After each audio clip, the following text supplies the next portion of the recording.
guys, welcome to my channel and welcome to my very first video.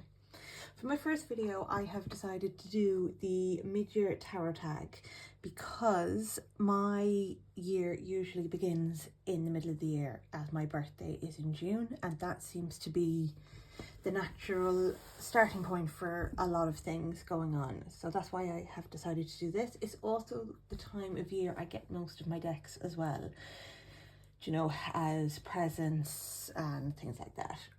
So for the first prompt, it is the deck you have used the most in 2024. So for me, that one is the Mind's Eye Tarot by Olivia Rose.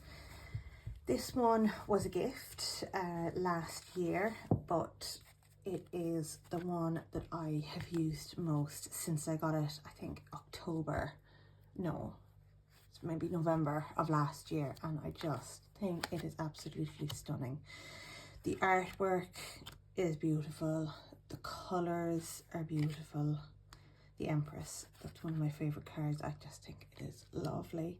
It's a card I only use to read with myself. I never use it to read with anyone else because it just feels like a very personal deck, but I use it pretty much every day. It's usually a nighttime deck that I would keep beside the bed and use it as a reflection, or if I just need gentle advice, really. It's a very gentle feeling deck and it's lovely.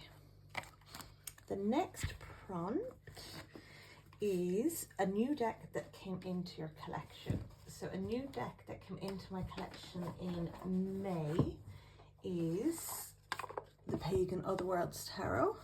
This is one that I wasn't expecting to get, and it wasn't on any sort of wish list, but I came across it in a tiny shop in Edinburgh and I saw it and it just called to me, and I am so glad that it did, because again, beautiful cardstock, linen.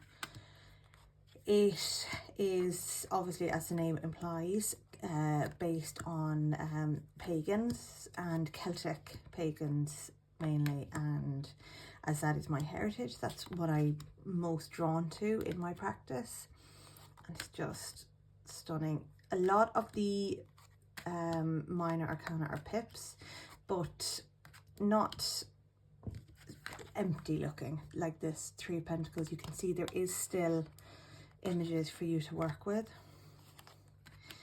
and even though it's RWS based, it's not what I would consider a clone. It still is able to kind of stand by itself, and I love it. I'm so glad that I got it. I also got the matching guidebook as well to go with it. The most anticipated deck that was released this year for me has to be the Bee Tarot.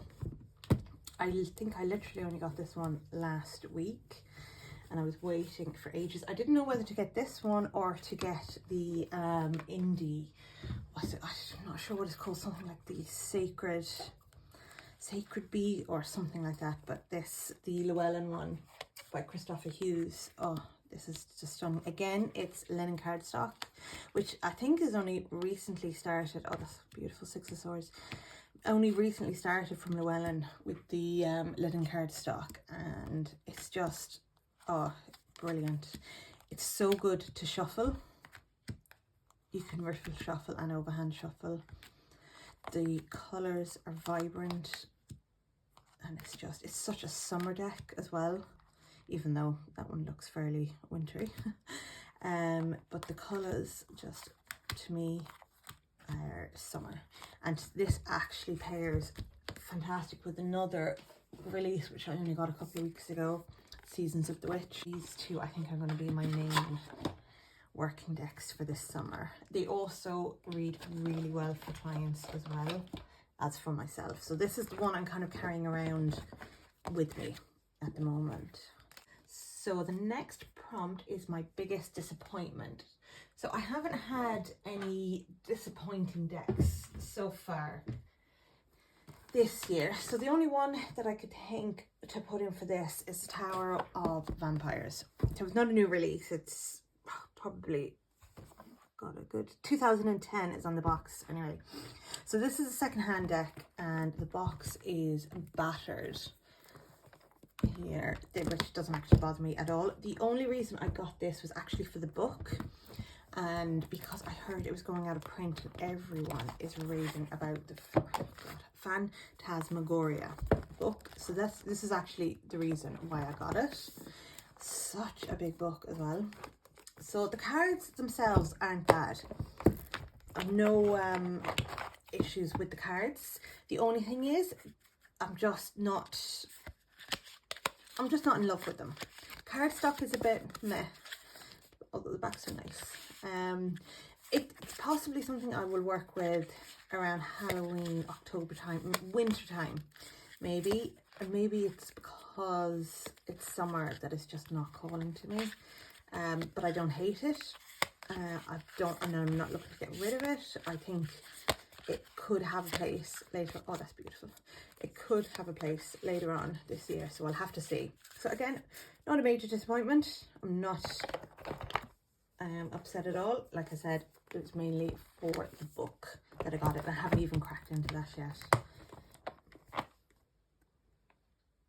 So the biggest surprise of this year, again, it was another gift, and it is the Dreamkeeper's Tarot. So I didn't know I was getting this one, and it was a birthday present, but as soon as I opened it, I just thought it was stunning. This is by Liz Huston, and I think this is US Games. Yeah, US Games, this one. Such a good reader.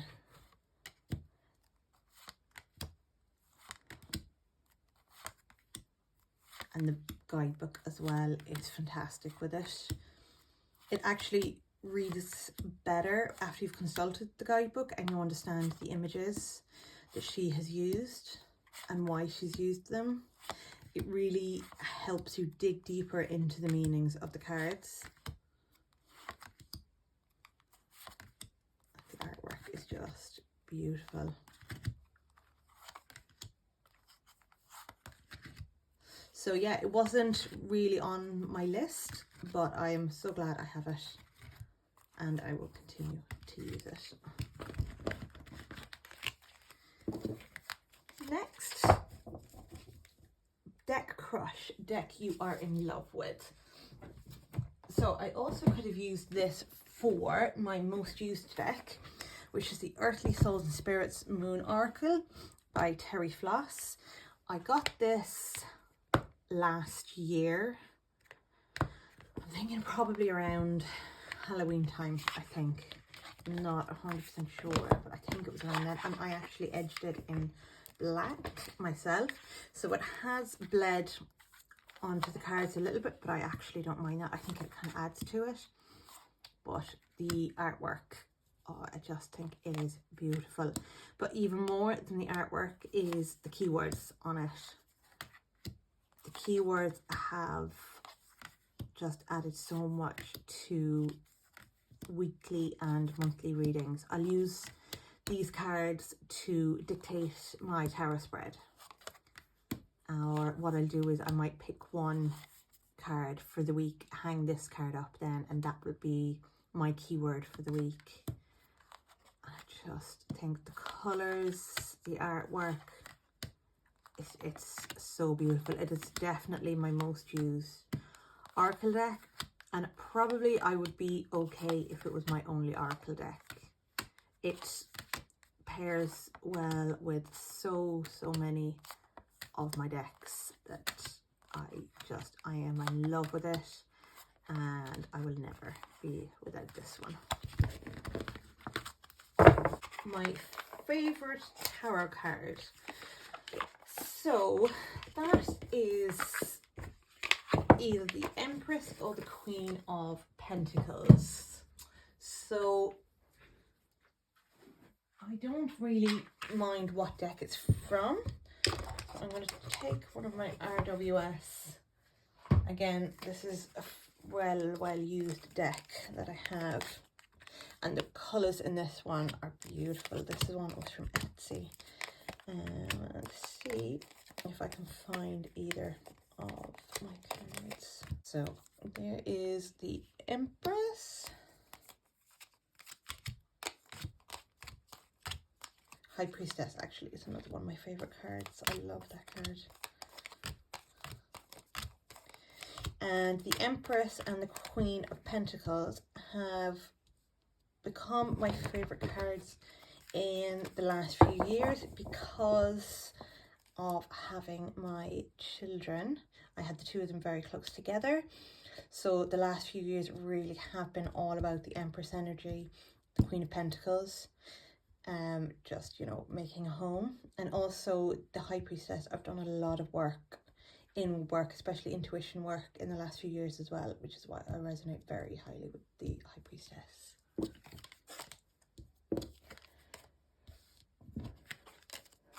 So the deck that makes me happy is a brand new deck that I ordered a long time ago. It took so long to get here, but when it did, I knew that this was going to be one of my favorite decks. It is the Gentle Tarot.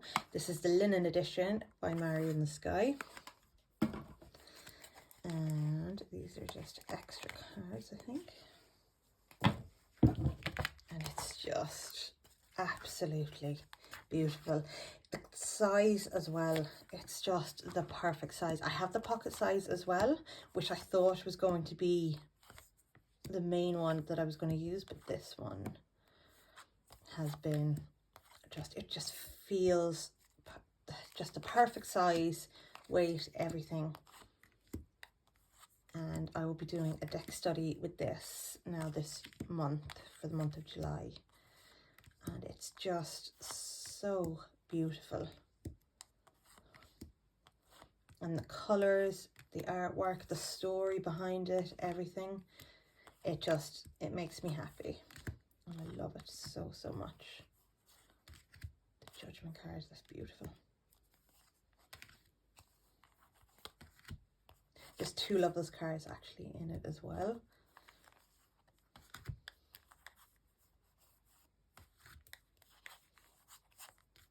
And there's an extra card of the Major Arcana called the Unseen.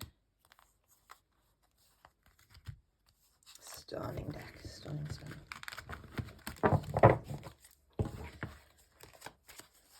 So the most beautiful deck this year was the deck I actually bought myself for my birthday, which is one I have been eyeing up for ages, and that is the Tarot of Aphrodite from Natasha From. This is absolutely beautiful. This is one of those decks now that I don't want to use too often because I am just scared of wrecking it, even though I do actually use it a lot. And this is the second edition. I know there was some changes from the first edition. I think there was a change to the borders and a change, I think, to the colouring, maybe the clarity and the sharpness definition maybe. I'm not too sure, but it was the second edition that I wanted, so I'm so glad I got it. But it's just, the gilding is like a soft, I don't know, is it going to come up now, but it's a soft pink and it's soft to the touch, it's not sharp.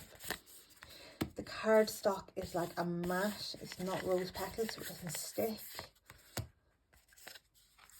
And the colour palette is just stunning.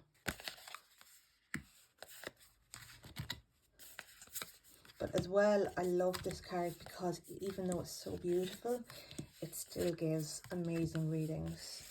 At the moment, this is only a deck that I have used to read for myself. I haven't used it on anyone else or any clients, which isn't to say I won't. It just hasn't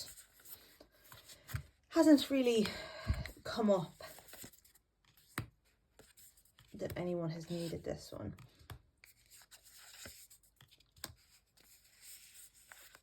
But yeah, beautiful. I was so happy with this when it arrived.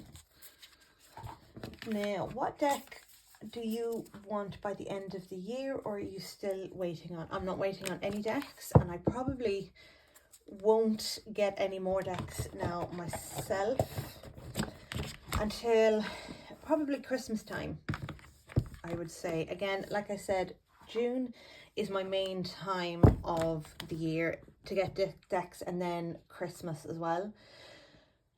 So I suppose it depends what comes up between now and Christmas. There's nothing specific that I am thinking of. I have a wish list on Amazon, but I keep switching and changing things in and out of that. In terms of indie, there's nothing on my radar at the moment that I'm thinking. I'm going backwards and forwards with the Buffy Tarot because I'm a huge Buffy fan, but none of the other Inside Edition decks have resonated with me. I've connected with none of the ones that I have, so I'm kind of thinking that might be a mistake, but I'll have to see. Which deck hasn't been used yet but you want to work with this year? So this seems to be a common theme from the videos I've seen, which is the Witch Sister Tarot by Julia Jeffrey. And again, this is a Llewellyn. This again is also a second hand one, so there is some damage to the box. Again, the box doesn't really bother me because I won't actually be keeping it in the box. I will more than likely keep it in a bag and just keep the book separate. So I haven't used this at all. I haven't read anything in the book so far. I'm not sure actually even if I've shuffled it. I'm not sure if it's in... Yeah, I must have shuffled it because they're not in order. But the reason why I got this was because it is Celtic Witches, which again is my heritage. I have, even though I am English, I have Scottish and Irish heritage, and I live in Ireland as well. So when this first came out, the artwork didn't entice me at all. I wasn't at all drawn to it, and it was only then when I think I saw the walkthrough on, I'm not sure if it was a walkthrough, but Lisa Pepez was talking about it on her channel, and she went into some of the cards and why they were the way they were, and that's when it kind of clicked with me that I think this might be something that I could work with. So there is a few, looks like there's a few changes. I can see there 6 of Skies, 8 of Trees, Water, 4 of Waters. So I'm not sure if any of the major arcana is changed, although Elf Stroke, I'm not sure what that is referring to. So I will have to do a deep dive with it. But it is, the more I look at it, the more I am drawn to the artwork. So I'm really glad I got it, and I got it at a really, really good price, again, for being secondhand. Secondhand decks don't bother me at all. There's absolutely no damage to the deck.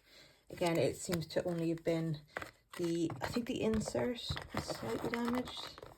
I don't know if you can see it there, but again, it doesn't bother me because it won't be in the box at all, they'll be out. And then the next one, your fave video that you have made. So this is the only long form video I have made. Every other video on my channel has been shorts, so I'm going to go for this video being my favorite. So thank you so much for watching my very first long form video on YouTube. Hopefully I will make more in the future if I have time. But thank you so much to Chanel Days for doing this tag, and thank you to everyone else who did this tag and influenced me to do it myself.